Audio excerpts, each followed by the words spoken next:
we are talking about chapter 11, which is how to find your purpose. Before we get started with that, I have a couple of really awesome things I wanted to tell you about. The first one is I have a free guide about how to find your purpose that is kind of like a workbook. It has some exercises, some really great things that help me nail down exactly what my purpose was. So if you're interested in that, there'll be a link for the video when it's posted, or in the description when the video is posted. But you can find it at infjwoman.com/findyourpurpose. And that'll give you, it's like a fillable PDF. So it gives you several different exercises that you can do that will help you figure out exactly what your purpose is. Another thing that I wanted to tell you about, I am doing a workshop next week that is called Attract Your Dream Job. It is a live workshop. We're going to talk about how to find the right job for you, which is kind of tied in with finding your purpose. Because if your job isn't meaningful to you, then it's not going to be the right job for you. We, as INFJs, we really need to do something that feels like it has meaning and it is our purpose. One of the most difficult things that I've done in my life is figure out what I wanted to do every single day. Figure out what kind of job that I wanted to have and where I wanted to work. And especially when you're younger, there are so many questions around that.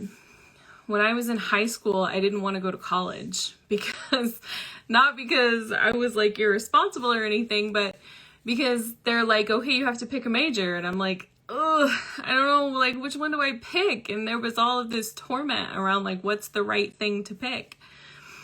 And then when I graduated from college, it's like, okay, well, what do I want to do now? So there was years and years for me of trying to figure out exactly what the right thing was for me. I wish back then that I would have known what my personality type was, because I think that would have helped me a lot figure out, what I want to do. So anyway, if you're in that position, or maybe you are later on in your life and you're just in a job that you hate and you want to do something else, but you don't know what you want to do, this workshop will be great for you. You can find the link to it on my website, which is infjwoman.com. It's like right at the top, there's a picture of a lady at a computer, and it says, learn how to attract your dream job now. So if you click on that link, then that will take you to the workshop. So, all right, I think we'll go ahead and get started. Tonight we're talking about, what did I say it was? Chapter 11 of my book, which is the INFJ User Guide. If you don't have a copy of it yet, you can get a copy on Amazon. It's available on Kindle, and then it's available in the paperback version, which is what this is. So like I said, we're talking about chapter 11, which is how to find your purpose. INFJs are born with this really deep desire to do something really big and meaningful.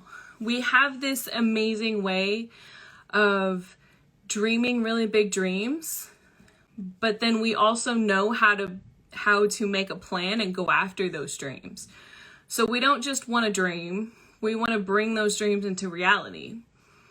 And when we're young, a lot of us, the vast majority of us, get this idea in our head that there's like one thing that we're supposed to do with the rest of our life, right? It's like, what's my purpose? What's the reason that I'm here on this earth?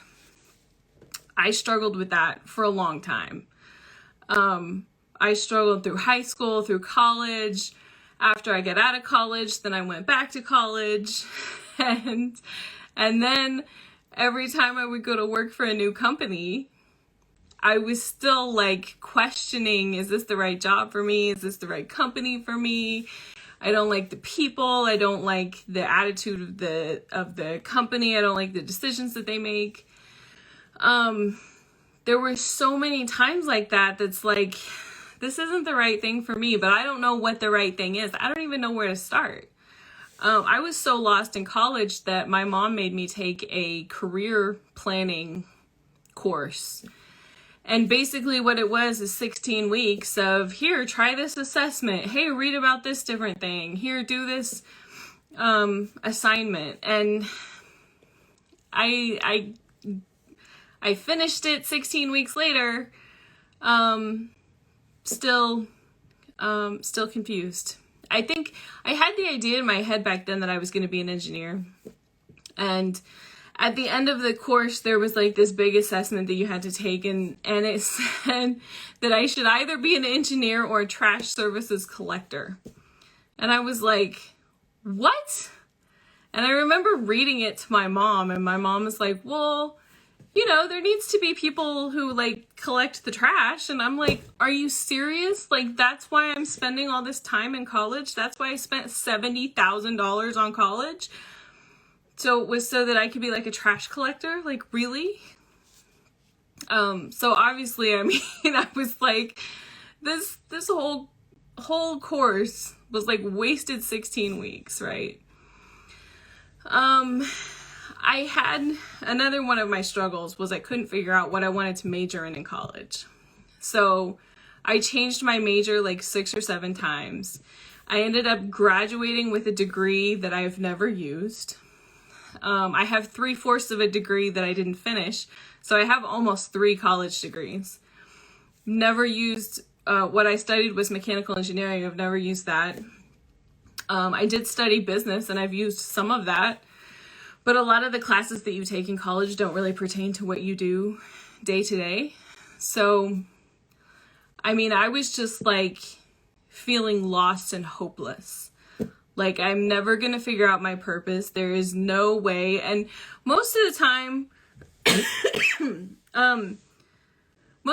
when I would talk to people about it, a lot of people didn't get it.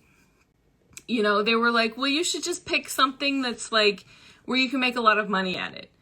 And my mom kept encouraging me. My mom is a nurse. And so she kept telling me, you should go into nursing because then you can always find a job. And I'm like, yeah, but you have to like stick people with needles and like deal with blood and stuff. And like, no, that's not gonna work. I don't do that.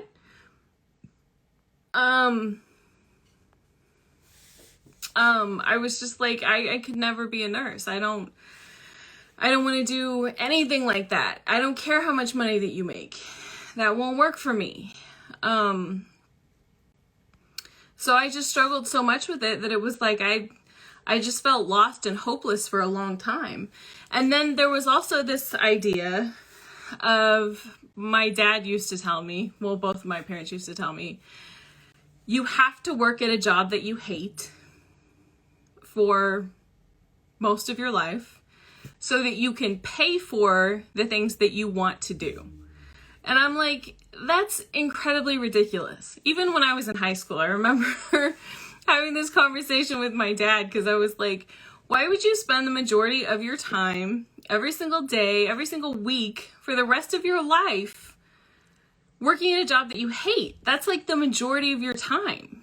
Like, no wonder people die early because they get stuck working at these terrible jobs. Like, surely there has to be an option for a job that you like, right? And my dad's like, I don't know. I've never found one. I've hated all of the jobs that I've ever had, and I just accepted that that's how it was. And my mom's like, yeah, I've hated all of my jobs too. And I'm like, well, yeah, you're not giving me a lot of hope. But maybe I can find somebody who likes their job and then like ask them questions and see if maybe that's even a possibility. But my parents also they didn't understand this need that I had of like having a bigger purpose. Like there has to be a higher calling almost. Like I want to help people somehow, but I just didn't know, like, what's the thing for me? And what I realized years later, I just realized this a couple of years ago, and I'm 35 now. When I was in high school and college, and then early in my working years, I just had this idea there has to be one thing that I'm supposed to do, right? It has to be my hope and my dream. It has to give me meaning, make my life worth living. It has to be some way that I can help people. It has to be something that I want to do every single day. And it needs to pay for my rather expensive way of living. It has to pay for my student loans. It has to give me some kind of status in this world. And it has to be like the whole reason that I'm born. And once you write all of that out and you look at it, it's like, wow, that's a lot to ask of a job, right? I mean, you wouldn't ask all of those things of one person, right? So why do we think that we just have this one job that's going to fulfill pretty much every single area of our lives? And who says that it has to be one thing? I heard this stat that somebody told me, I think somebody was on my podcast, told me that millennials will have 9 different careers in their lifetime. That's not jobs, that's careers. I think I'm probably up to like 5 or 6 different careers, and I'm only 35. So I believe it 100%. And like I said, I had 3 different majors in college. So there are potentially 3 different careers that I could have done right there.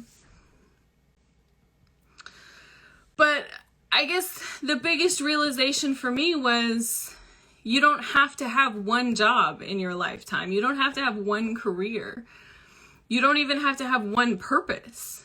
I think that we get lied to is the problem. We are told something by our parents, not that they intentionally lie to us. It's just that they have this belief that they were told by their parents and they were told by their parents. And the thing is that it doesn't really get updated because our grandparents probably did have one career for their whole life. Some of them maybe even worked for one company. My grandpa worked for Cessna for 25 years. I don't know how many other jobs that he had. I don't think very many, but then he retired from Cessna and that was it. My dad has worked for several different companies, but he's worked in the same field. But my grandpa believed that you work for one place, right? You have one career. My dad believed that too, and so that's what he told me. And he never said or learned that, hey, that may not be the case for you. Things are changing. Business operates differently now. And even just over the last couple of years, the way that businesses have operated has changed immensely. People not wanting to work in the office, companies giving employees the option of working from home. I mean, that was never a thing that my grandpa had even thought about. And that was never anything that my dad thought about either. I didn't really think that it was possible, certainly not for the company that I worked for now. I didn't think it would be possible for me to do that now. And if it wasn't for COVID, then it wouldn't have happened. But COVID has changed so much. But these things that we get told by our parents that, you know, their parents told them, they don't get updated because it's a belief that you have that you've just always had and you don't really put a whole lot of research into it, right? So when you think about your purpose, it's important to realize that you may not just have one purpose over the whole course of your life. There could be several different jobs that you can do. There could be several different careers that you have. And there could also be several different things that contribute to your purpose. Your job doesn't necessarily have to be your purpose. Maybe part of your purpose is volunteer work that you do. Maybe part of your purpose revolves around your family or the community that you live in. It doesn't have to be just one thing. And I think that when you think about it that way, it takes a lot of the pressure off of finding something that's perfect. Because when you think, okay, this job that I'm getting or that I'm doing right now, it doesn't have to be the thing for the rest of my life. It can just be the thing that I'm doing right now, right? It can be the thing that's going to get me to the next thing. That letting go of those expectations, it changes everything. You also need to ask yourself, instead of saying, what should I do? Because there's a lot of expectations around what should I do, right? What's the right thing to do?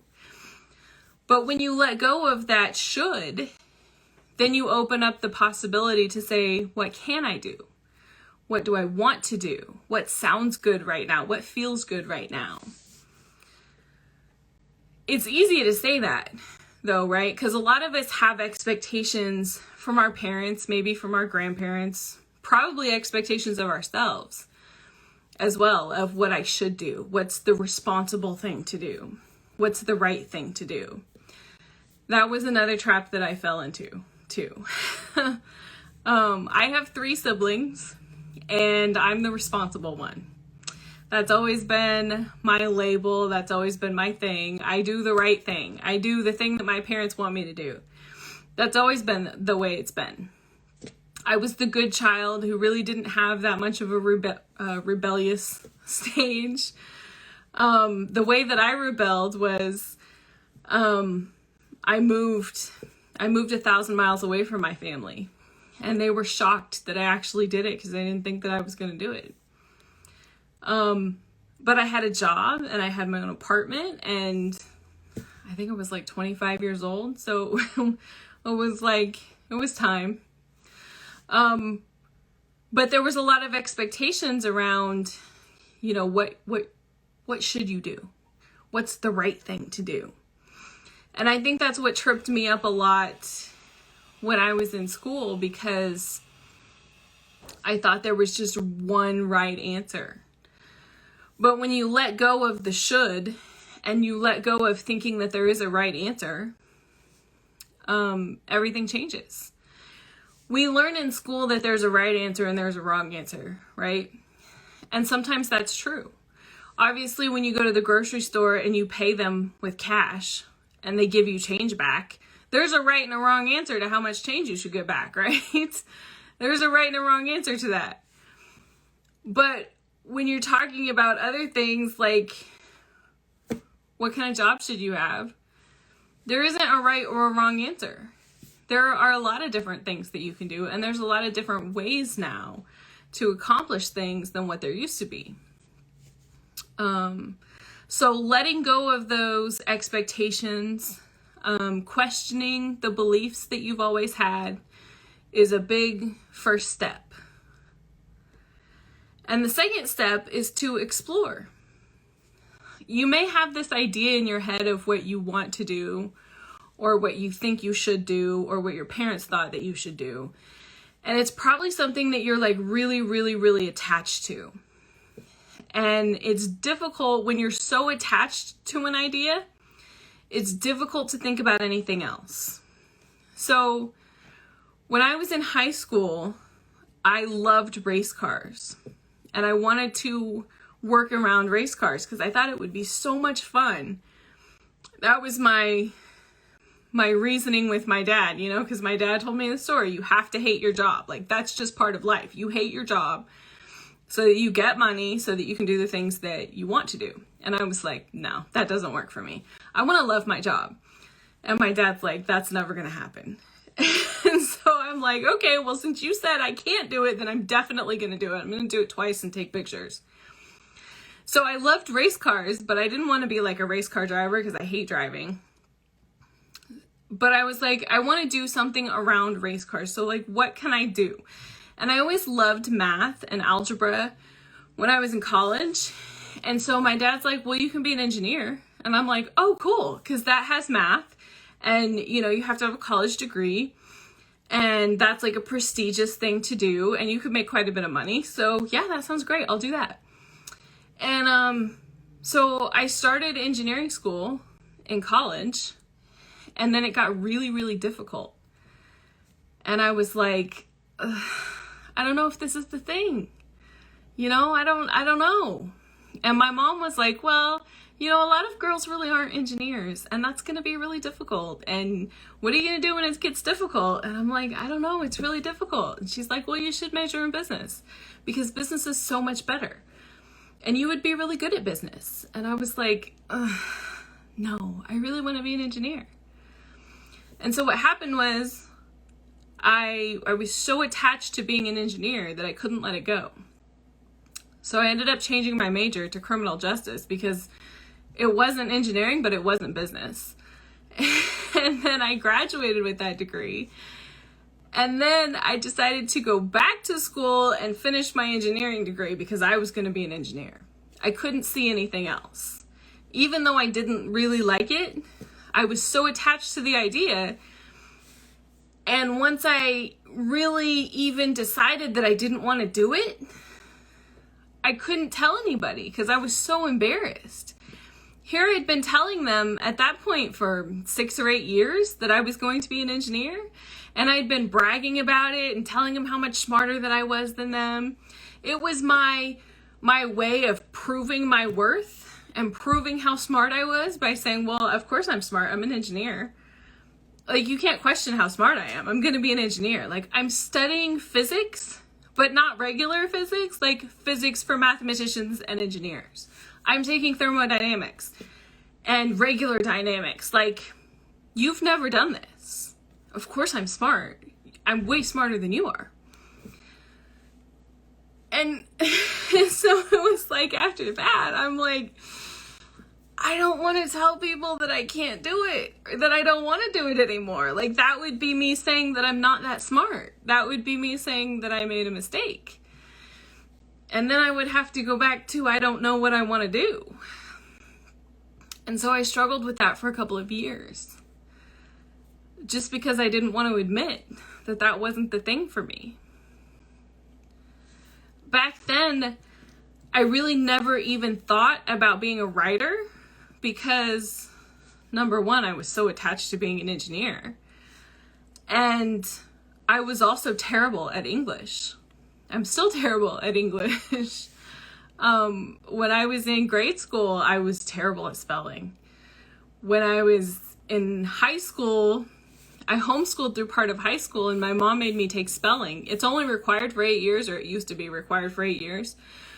But my mom was like, no, you have to take spelling for all the 12 years because you were terrible at spelling.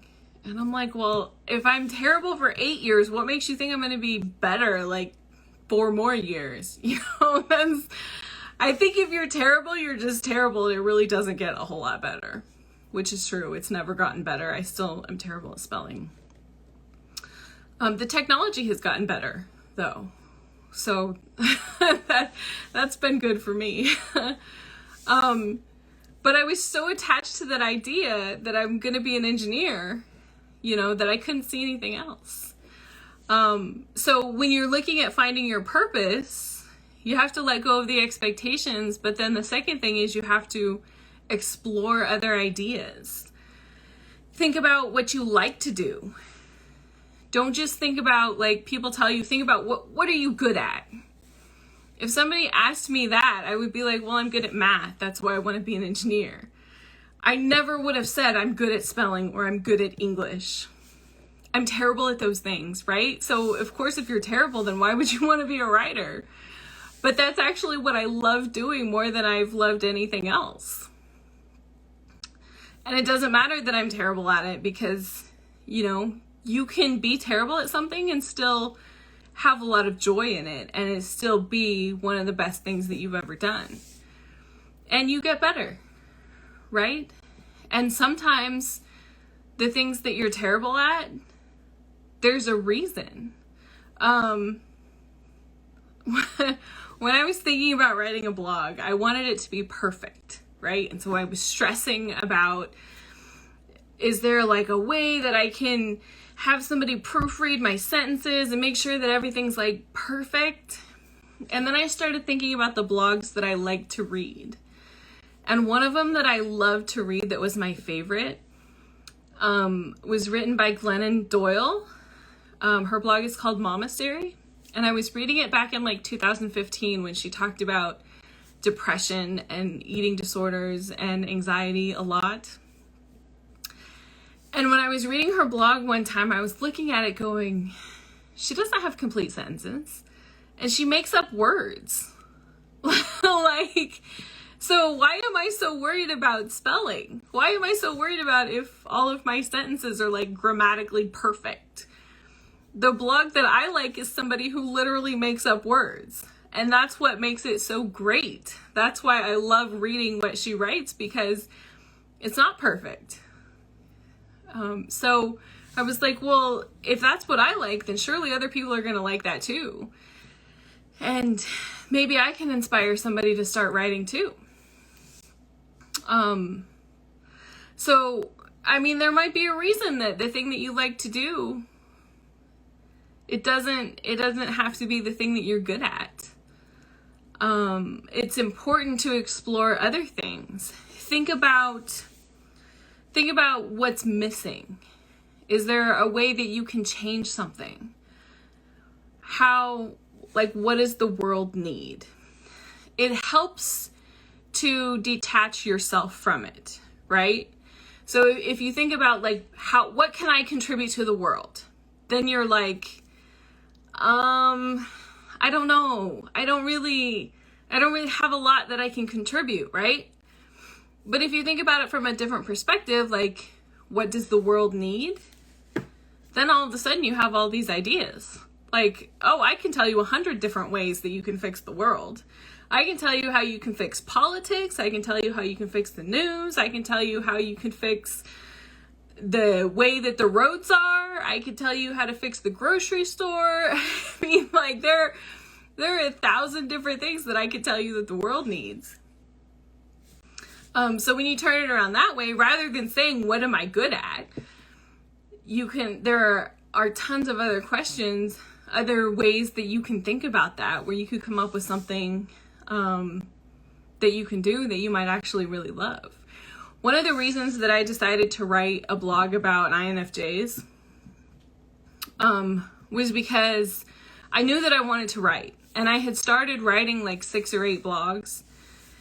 And none of them I hadn't stuck with any of them, right? But I found out my personality type, and I had been reading up on it for a couple of years.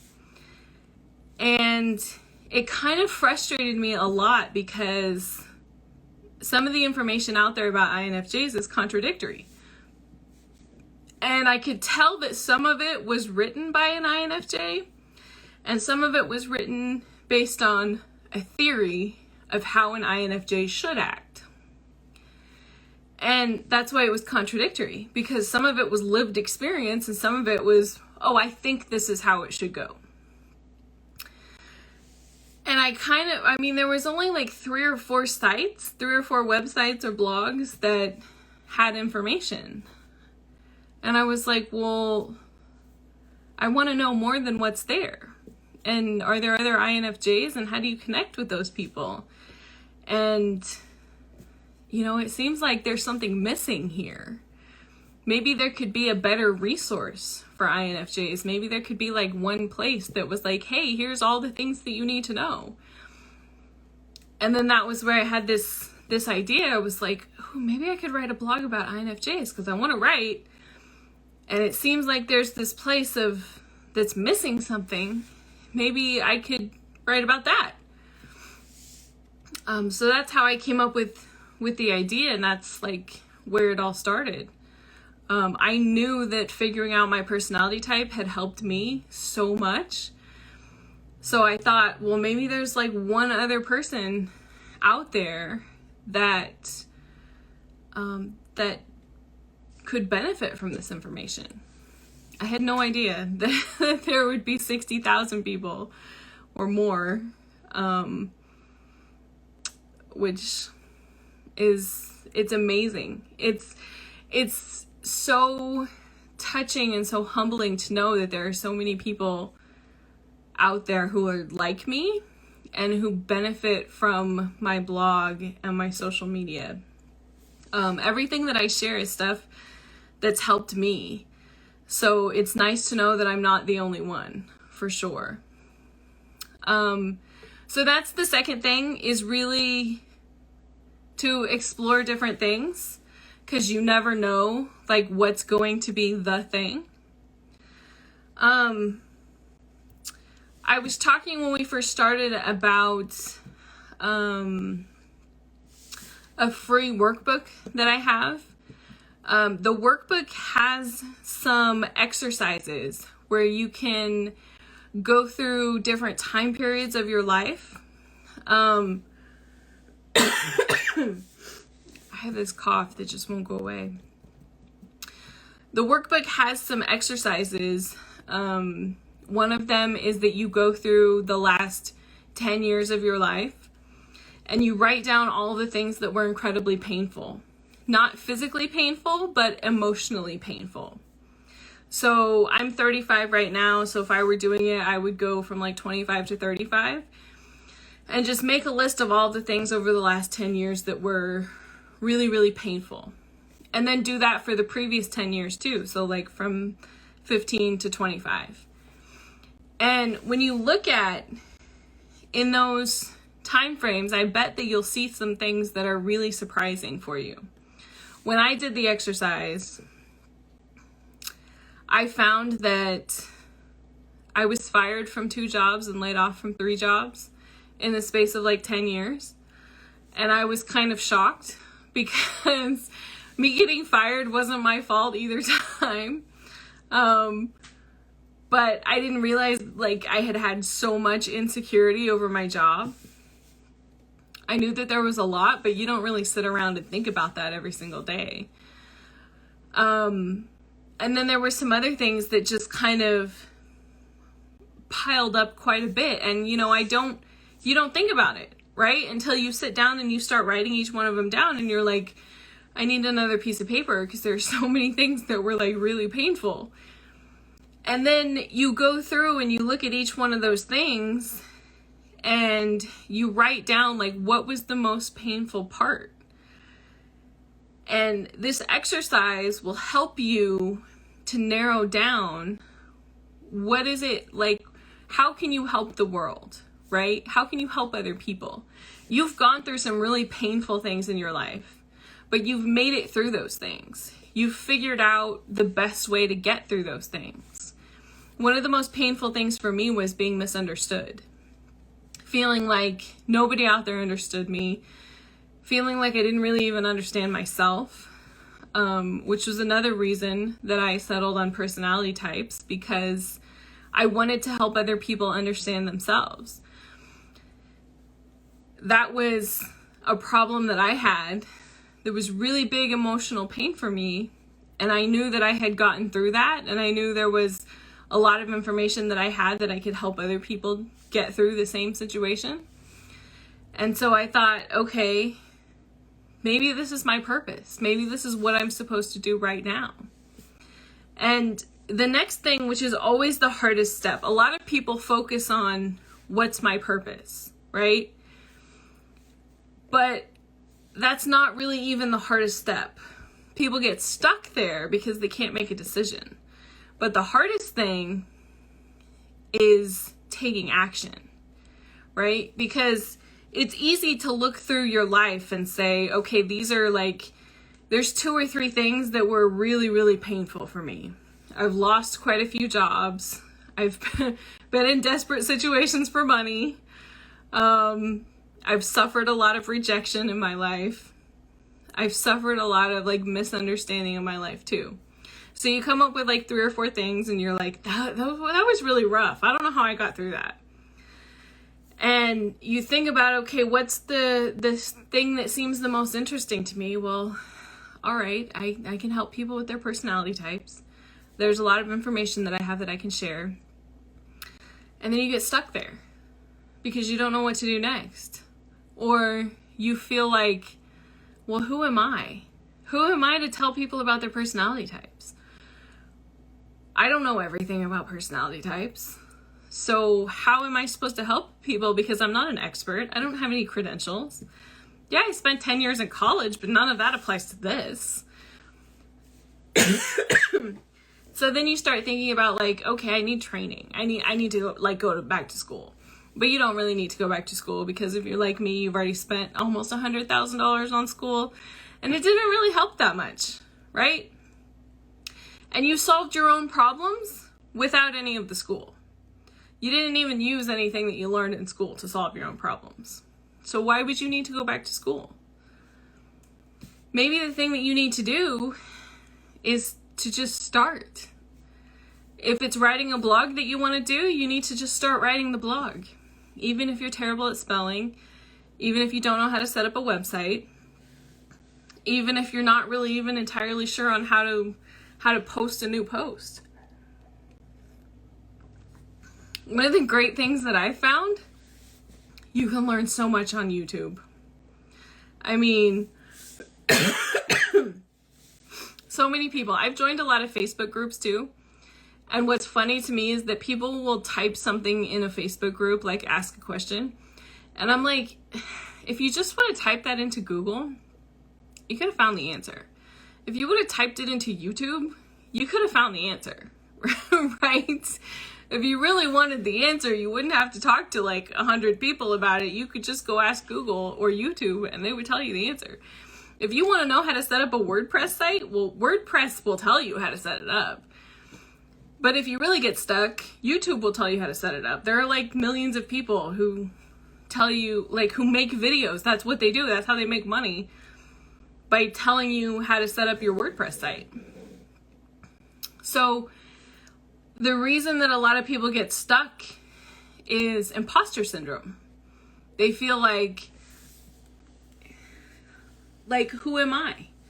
You know, who am I to do this? What if somebody tells me, one of my greatest fears when I started writing my blog, what if somebody says, who are you to write this? You're such a fraud. Like, you're a terrible person. Who are you to even say this? You don't know what you're talking about. Thankfully, that didn't happen to me early on. We are, almost 3 years? I started in December of 2018, so almost 3 years into this. And it wasn't until the last 3 or 4 months that people started saying that kind of stuff. And they're like teenagers who, you know, are just angry at life and have decided to pick on somebody, and they decided to pick on me. They create these whole Instagram accounts that are like hate accounts. And the whole thing is like, they're creating an account just to hate my account. And it's kind of funny. I mean, it's like, really, you don't have anything better to do with your time? There isn't some way that you could help people? I guess not. But, the thing is, though, that was my biggest fear. And I made it through that. And it was bad. You know, it's not fun dealing with people like that. But it wasn't like life-threatening. You know, it wasn't nearly as bad as I thought that it was. It wasn't something that I couldn't make it through. We always build that kind of stuff up in our mind. Like, this is the worst thing and it will never be okay. If somebody calls me a fraud, I won't be able to make it. And that'll just be like the end of everything. But what does it even matter if they call you a fraud? If somebody walking down the street calls you a fraud, would you quit your whole life because of that? Like, you don't even know that person. Who is that person? They don't know you. How do they know that you're a fraud? How do they know that you're not like the expert? They don't know. They just think that they know. It's one of the terrible things about social media, though, is that people get really brave when they're behind a keyboard and they don't have to answer for the stuff that they say. They don't have to say it to your face. They're just saying it. They're just typing it on their phone, you know? And they also know that you're limited in the replies that you can make, because it's a business, right? And you want to have a certain professional type of front. And you know the first thing that they're going to do is screenshot stuff. So you can't just type back some snarky reply like you really want to say. You just kind of have to let it go. It's just how it is. All right. So that's what I have for chapter 11, I guess it was, on how to find your purpose. Like I said, I have a free guide that's called Find Your Purpose Workbook. If you're interested in getting this guide, you can go to infjwoman.com/findyourpurpose, and it's totally free. There are several exercises in there. The one that I explained, it's explained a lot better and in the workbook. And I think there are 2 or 3 other exercises as well. So if that one doesn't resonate with you, if you don't find the something that works for you with that one, then there are a couple of other things that you can go with there too. So again, you can find it at infjwoman.com/findyourpurpose. Okay, I see that there's a couple of questions. How do you fix politics? Well, I think that depends on the person that you ask.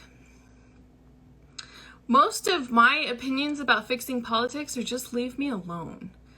You know, I think that if politicians would just leave people alone, the world would be a lot better.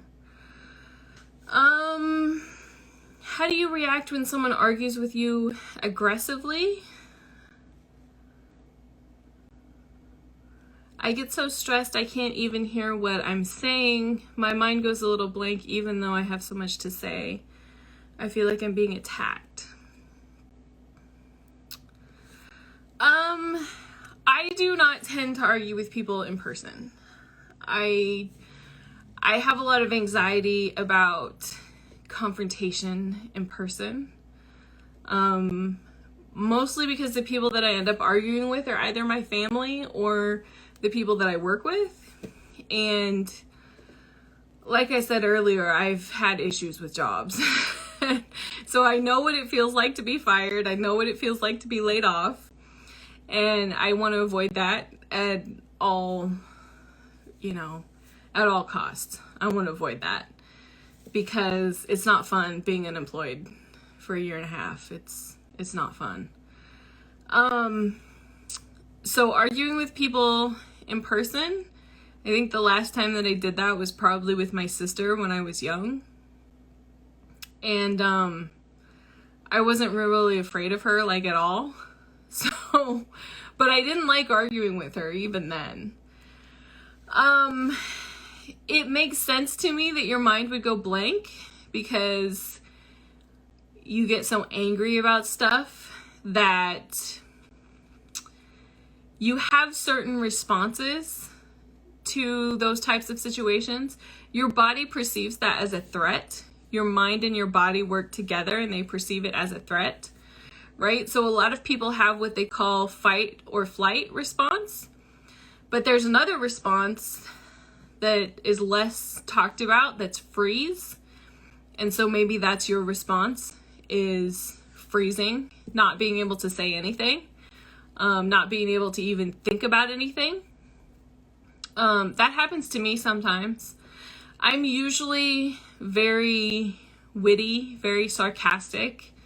And so when somebody says something nasty to me or something mean, then I'll usually say something really snarky back. But if I'm angry or caught off guard, then I can't think about anything.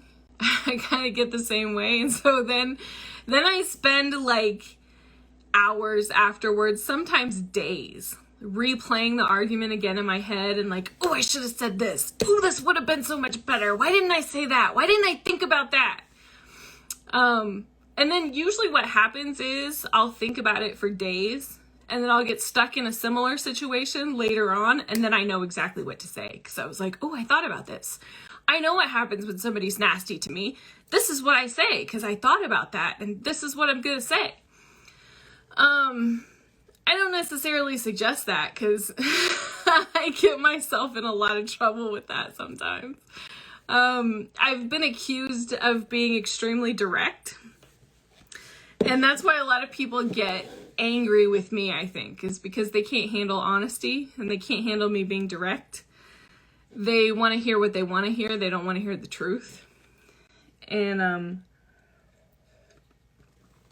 so when I get direct, then they get mean. And then they call me mean, and I'm like, that's not true. I'm not mean. I'm honest. There's a difference. Are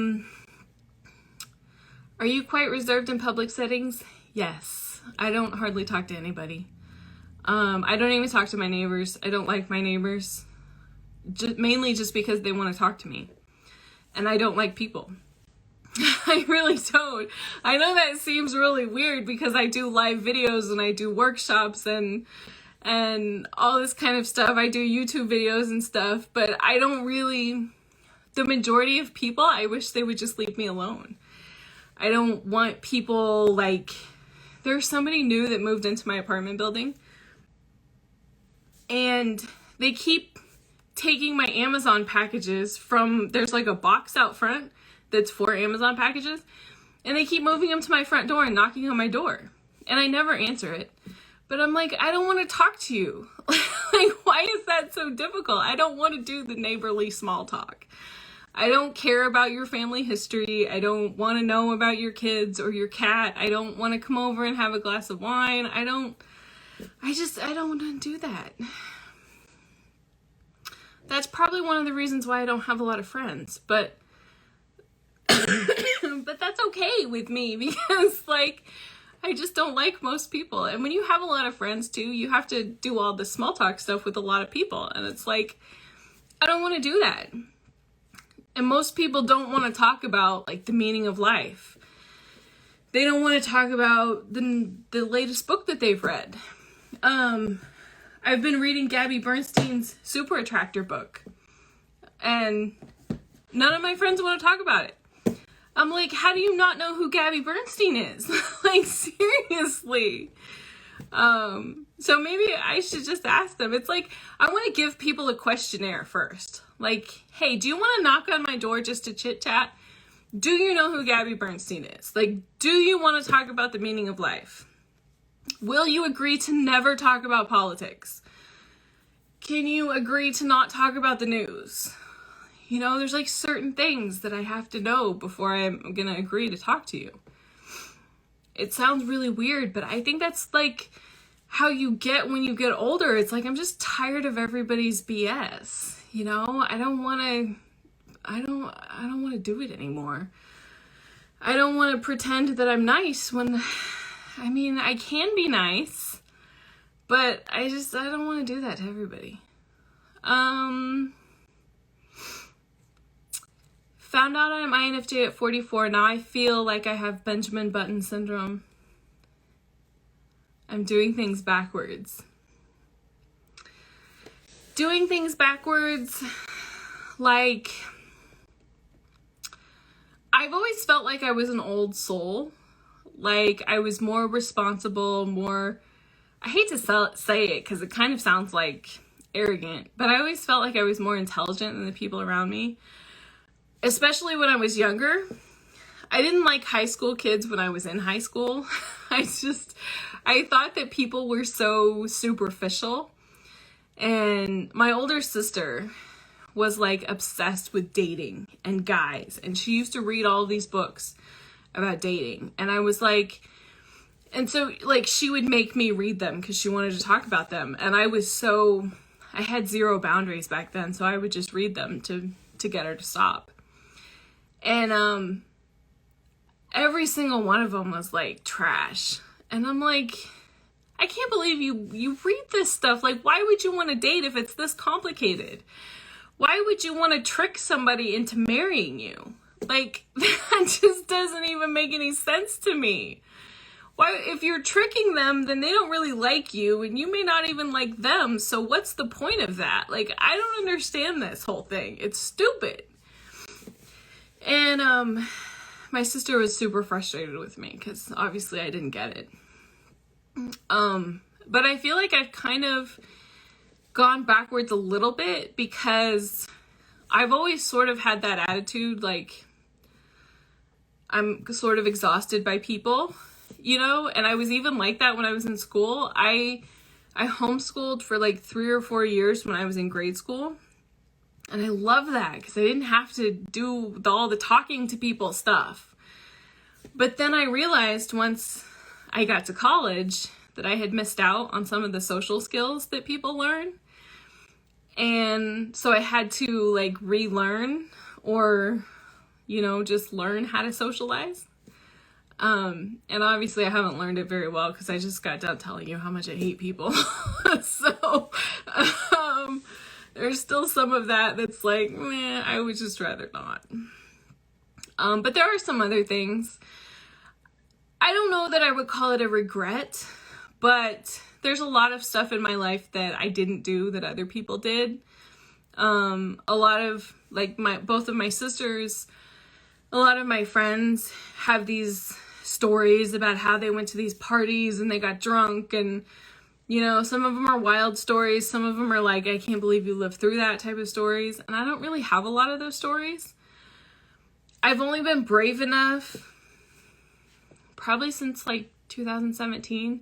I guess there were a couple things. I mean, I went to Europe when I was in college, but I was volunteering for a religious nonprofit organization. So it wasn't like, you know, something super crazy. But there aren't a lot of those times for me where I was like drunk. I mean, I never drank. I never did drugs. So, and I don't think I've ever went to a party before. I've never even been to a bar. So my life is pretty boring. And sometimes I have like regrets around that, thinking of maybe I missed something. But then it's like, well, I probably have more brain cells than people who spent years and years and years being drunk, so I guess it's okay. What do you do when you really want to say your opinion about the subject that people are talking about, but it's like your mouth is blocked? That's really difficult. I usually try to lean on my intuition with that. And a lot of times I kind of like work it out in my head that it's like, okay, if there is an opportunity before the subject changes, then I'll say something. And sometimes it's a good thing, and other times it's like, ooh, I don't know if I should have said that. It wasn't too long ago, a few years ago, I was in a meeting, and it was like all of the important people in the company, and they're all guys in the room except for me. And I'm like the communications manager, you know, I was at this company that I used to work for. And they're all like, okay, we need some marketing ideas. And I had this really great idea, and I know it's something that they're not doing. And they're all talking, and of course my boss is talking over me. And I'm like, kind of almost like telling myself, don't say anything. But then also at the same time, like working out exactly what I'm going to say. And so I had sort of made that deal in my head that like, okay, if there's like a natural pause in the conversation and they haven't moved on to something else, then I'll say something. So there's a natural pause, and like the highest guy in the company says, okay, well, does anybody else have any ideas? And several of the people looked at me, because I know they're thinking like, you're the communications manager and you haven't said anything. And I was like, okay, opportunity, here we go. And I was like nervous, and my voice is shaking, and I'm trying like to steady my voice. You know, like when you know that people are looking at you, and so you're like really aware of your face, and you're trying to make it seem like you're not nervous, even though you're like terrified. And it's difficult because it's like, okay, remember how to talk. Like, you know how to talk, and you're kind of like trying to talk and telling yourself, like, you know how to talk. Why is this so difficult? You know how to put sentences together. Like, what's the problem? That was kind of like the whole situation. And I knew exactly what I was going to say because I had worked it out in my head. I'd been working it out for like an hour while they were discussing everything else. And I knew that I knew a lot about the subject and I could speak intelligently about it. It's just that when people are looking at you and you know it's important, then all of a sudden you like forget how to be intelligent and you forget how to talk and you don't remember how to put sentences together and you start stuttering and you never stutter, you know. I think a lot of that comes with you get over that, you learn how to deal with it when you're in that position more often. If you're very rarely in that position, then you don't have a lot of practice doing it. You know, it's kind of like the same thing happens to me when I do live videos. I don't do live videos a lot. So when I get out of practice doing them, I get nervous and weird. And I stutter when I talk and I can't put sentences together and you know, it's super stressful. And that's not how I usually am. I usually don't have to think about what I say. But when you get nervous, then it's a lot worse. But it gets better the more that you do it, the more you put yourself in that situation. You just think about it a lot more when you're nervous. I was doing one live video one time, and somebody in the comments was like, "You sound really nervous. Maybe you should take a breath." And I was like, yeah, I am really nervous. Actually, I have an anxiety disorder and I don't like doing live videos. But hey, thanks for pointing out that I sound super nervous. That helps a lot. All right. Uh-oh. I clicked on the comment thing and I don't know how to make it go away without making the video go away. So I think that's it. I think if I talk anymore, I'm just going to start coughing some more. So make sure that you go check out the How to Find Your Purpose freebie that I have. You can find it at infjwoman.com/findyourpurpose. And also remember that I'm doing a workshop next week that is about finding your dream job. If that's something that you're struggling with, or you have questions about, you can check that out. You can find the link for it on the front page of my website, and I'm also going to put a link to it in the comments as well. So, all right. I think we have 2 more chapters left for book club. So I will see you again next week, next Thursday. Have a good weekend. So you just watched that video, and I'm sure you enjoyed it. If you want some more amazing information about INFJs, check out these videos right now. I'll see you there.